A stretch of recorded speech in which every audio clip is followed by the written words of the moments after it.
Hello friends, जय हिंद। Welcome back to channel. स्वागत है एक बार फिर से आपके अपने इस यूट्यूब चैनल पर। कैसे हो आप सब? आई होप आप सभी स्वस्थ होंगे, मस्त होंगे और आपकी पढ़ाई भी अच्छी चल रही होगी। खास तौर पे एसएससी एमटीएस वाले जो भी लोग इस चैनल से जुड़े हुए हैं, आप लोगों के लिए विशेष एक सीरीज चलाई जा रही है जो कि आप लोगों को पहले से ही पता है। विज्ञान के टॉप 5000 प्लस क्वेश्चन, यानी 5000 से भी अधिक क्वेश्चनों की चर्चा इस सीरीज में हम लोग करेंगे। और ये इसका पार्ट 9 है। इसके पहले पार्ट 8 ऑलरेडी अपलोड हो चुके हैं। यदि आपने वो नहीं देखे तो उनका लिंक नीचे डिस्क्रिप्शन में मिल जाएगा आपको। और ये एसएससी के लिए कितने महत्वपूर्ण है आप सब लोग समझ सकते हो, क्योंकि एसएससी में आपका जीके और जीएस जिसको आप बोलते हैं, यानी जनरल साइंस में आपकी फिजिक्स, केमिस्ट्री, बायोलॉजी तीनों सब्जेक्ट आते हैं। हर एक एग्जाम में, कोई भी एसएससी का एग्जाम हो, चाहे वो एसएससी सीजीएल हो, चाहे एसएससी सीएचएसएल हो, चाहे SSC CPO, SSC GD, police, दरोगा, कोई भी XYZ, जीएस पोर्शन बहुत ही महत्वपूर्ण होता है। तो इसको पढ़ना हमारे लिए बहुत ही महत्वपूर्ण है। तो फटाफट से वीडियो को लाइक कर दीजिए। बिना देरी करते हुए वीडियो को स्टार्ट करते, देखते हैं आगे क्या पॉइंट लिखे हुए हैं। देखते हैं पहला पॉइंट क्या लिखा हुआ एथिल एल्कोहल का समायवी है, यानी जो एथिल एल्कोहल है आपको उसका समायवी क्या है, तो उसका होता है डाइमेथिल ईथर।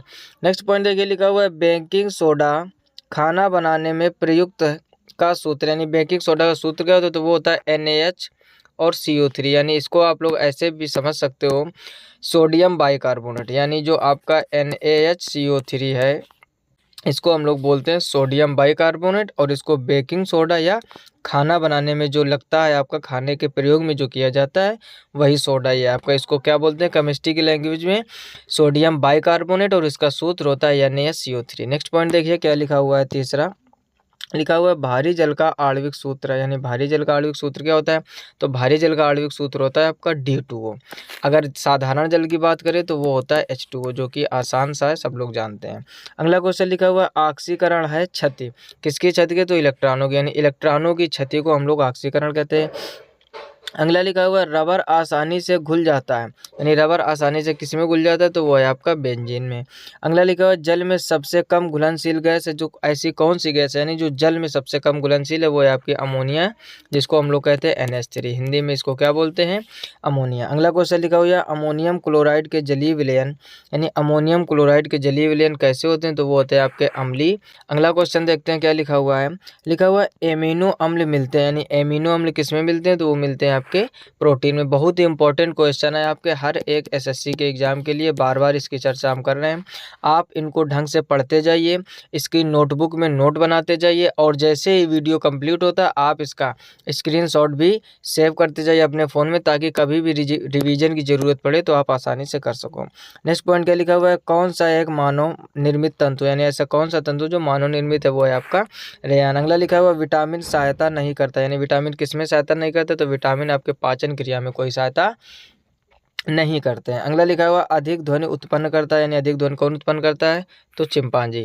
अगला लिखा हुआ मोटर चालक पीछे की वस्तु को देखता है, तो लिखा है उत्तल दर्पण में। कहने का मतलब जो आपने कार देखी हुई, कार में ड्राइवर की सीट के बगल में एक दर्पण लगा होता है, तो वो दर्पण का काम क्या होता है, जो पीछे के वाहन आ रहे हैं उसको देखता है मोटर चालक उसमें, तो वो कौन सा दर्पण होता है, वो होता है आपका उत्तल दर्पण। अब यहाँ पर चर्चा हुई कार की, तो एक चीज़ और समझो, जो कार की हेडलाइट होती है, जैसे हम बनाना चाहें आपकी, मान लो ये कार है, ठीक है ना, इस टाइप से ये आपकी कार है, ठीक। और कार की जो हेडलाइट होती है, जो यहाँ पर जहाँ पर हमने 2 पॉइंट रखे हैं, इस हेडलाइट में कौन सा दर्पण लगता है, तो वो होता है आपका अवतल दर्पण। दोनों इंपॉर्टेंट पॉइंट है। ड्राइवर की सीट के बगल में जो दर्पण होता है पीछे की गाड़ियाँ देखने के लिए, वो होता है आपका उत्तल दर्पण, यानी कॉन्वेक्स मिरर। और जो हेडलाइट में लगा होता है वो होता है अवतल दर्पण, यानी कॉनकेव मिरर। आई होप आप पॉइंट अच्छे से समझ गए होंगे। नेक्स्ट पॉइंट देखिए क्या लिखा हुआ है। अगला लिखा है ओजोन परत मनुष्य की रक्षा करता है, यानी ओजोन परत मनुष्य की रक्षा किससे करता है, तो वो करता है पराबैंगनी किरणों से। अगला लिखा हुआ हीमोग्लोबिन में उपस्थित होता है, तो हीमोग्लोबिन में आपका आयरन उपस्थित होता है। नेक्स्ट पॉइंट देखिए, पहले फटाफट से आप इनका स्क्रीनशॉट ले लीजिए, ताकि जब भी आपको रिवीजन की आवश्यकता पड़े तो आप यहाँ से आसानी से रिवीजन करें। नेक्स्ट पॉइंट देखते हैं फिर क्या होता है। अगला पॉइंट क्या लिखा हुआ है, लिखा है मानव शरीर में भोजन का पाचन के संदर्भ में लाइपेज का स्राव कहाँ होता है, तो लाइपेज का स्राव होता है आपका अमाशय में। अगला लिखा हुआ है मिल्क ऑफ मैग्नीशिया है, तो मिल्क ऑफ मैग्नीशिया है आपका MgOH का होल टॉयज। अगला लिखा हुआ है सबसे अधिक लोहा पाया जाता है, यानी सबसे अधिक लोहा किस में पाया जाता है, तो वो पाया जाता है आपका पालक में। कई बार इसकी चर्चा की हमने, जो पालक लोग ज़्यादा खाते हैं उनमें आयरन की कमी नहीं हो सकती, सबसे ज़्यादा आयरन आपका पालक में पाया जाता है। अगला लिखा हुआ है कौन सा विटामिन यकृत में संचित किया जाता है, तो वो है आपका विटामिन ए। यानी ऐसा कौन सा विटामिन है जो यकृत में संचित किया जाता है, वो है आपका विटामिन ए। अगला लिखा है हाइड्रोफाइट कहते हैं, यानी हाइड्रोफाइट किसको कहते हैं, तो बिना मिट्टी के उगने वाला पौधा को, यानी बिना मिट्टी के जो पौधा उगता है उसको हम लोग कहते हैं हाइड्रोफाइट। अगला लिखा हुआ है कैल्शियम कार्बाइड पर पानी गिरने से कौन सी गैस उत्पन्न होती है, तो कैल्शियम कार्बाइड पर पानी के गिरने से एसिटिलीन गैस उत्पन्न होती है। कौन सी गैस, एसिटिलीन। अगला लिखा हुआ है सेल्सियस वस्तुओं को एल्टीट्यूड्स मापने वाला यंत्र कहलाता है, तो वो होता है आपका अल्टीमीटर। अगला क्वेश्चन लिखा हुआ है इलेक्ट्रिक आयरन में प्रयुक्त हीटर तत्व बना होता है, तो हीटर किसका बना होता है, वो आपका बना होता है नाइक्रोम का। कहने का मतलब जो हीटर होता है उसमें जो तंतु लगा होता है, उसमें जो तार लगा होता है वो किसका होता है, वो होता है आपका नाइक्रो का। अगला लिखा हुआ है जूल सेकंड इकाई है, तो जूल सेकंड इकाई है कोड़ी संवेग की। अगला लिखा हुआ है ध्वनि का अध्ययन कहलाता है, यानी ध्वनि के अध्ययन को क्या कहते हैं, तो उसको कहते हैं एकॉस्टिक्स। क्या बोलते हैं, एकॉस्टिक्स। तो इसका भी आप इतने पॉइंटों का स्क्रीनशॉट ले लीजिए, फिर बढ़ते हैं आगे।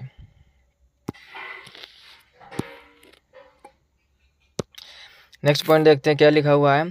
अगला लिखा है कोई किरण वायु से जल में प्रवेश करती है तो तरंग दैर्घ्य घट जाता है, यानी जब कोई प्रकाश किरण वायु से जल में प्रवेश करती है, यानी जब उसका माध्यम बदल जाता है तो क्या उस पर प्रभाव पड़ता है, तो उसका जो है तरंग दैर्घ्य वो घट जाता है। अगला लिखा ट्रांसफार्मर का प्रयोग होता है, तो ट्रांसफार्मर का प्रयोग होता है आपका वोल्टेज चेंज करने में। ट्रांसफार्मर का प्रयोग किस में होता है, वोल्टेज को चेंज करने में। बहुत से लोग ऐसा कन्फ्यूज हो जाते हैं कि एसी को डीसी, डीसी को एसी, तो ऐसे डाउट आपको बिल्कुल भी नहीं रखना।